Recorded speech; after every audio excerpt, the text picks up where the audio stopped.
Did you know there was a moment in the Bible when God himself asked a question so powerful, so bold, so impossible to ignore, that it still shakes the earth today? This wasn't a question asked to shame or to test, but one asked to awaken faith where hope had died. It all happened in the quiet tents of Abraham and Sarah. Now, Sarah was a woman who had spent her entire life waiting for a promise, waiting for a miracle, waiting for something her body could no longer give. She had prayed, she had cried, she had believed, and then she had stopped believing. One day, 3 visitors came to Abraham's tent, and they spoke a word that felt like a dream. This time next year, Sarah will have a son. Inside the tent, Sarah heard it, and she laughed. But this wasn't a joyful laugh. It was a broken one, the laugh of someone who's been disappointed far too many times. She whispered to herself, "How? Why now? My body is old. My hope is gone." Then came the voice, a question from heaven that shattered every single excuse. Is anything too hard for the Lord?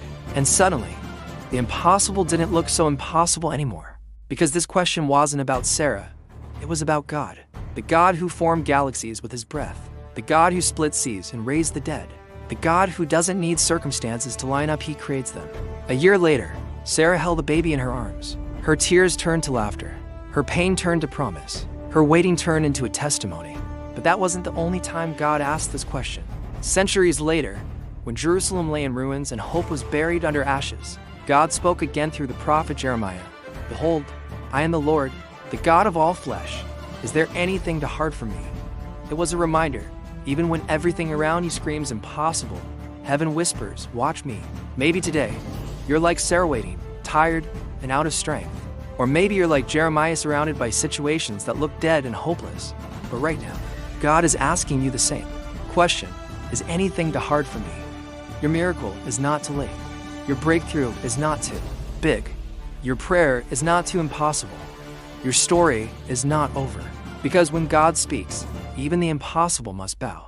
This story teaches us that God's power is not limited by our age, our circumstances, our failures, or our doubts. What looks impossible to us is still possible for him. Sarah laughed because she was looking at her own ability, but God spoke because he was looking at his authority. The lesson is this: never let your current situation silence your faith. God can do in one moment what you couldn't do in a lifetime. Your delay is not a denial. Your weakness is not a barrier. Your doubt is not too big for God's promise. So, when you face something that feels too big, too late, or too broken, remember, the question isn't can God do it? The real question is, will you trust him while he works? Because nothing, absolutely nothing is too hard for God. If you believe this, comment below. Nothing is too hard for my God. Please like, share, and subscribe for more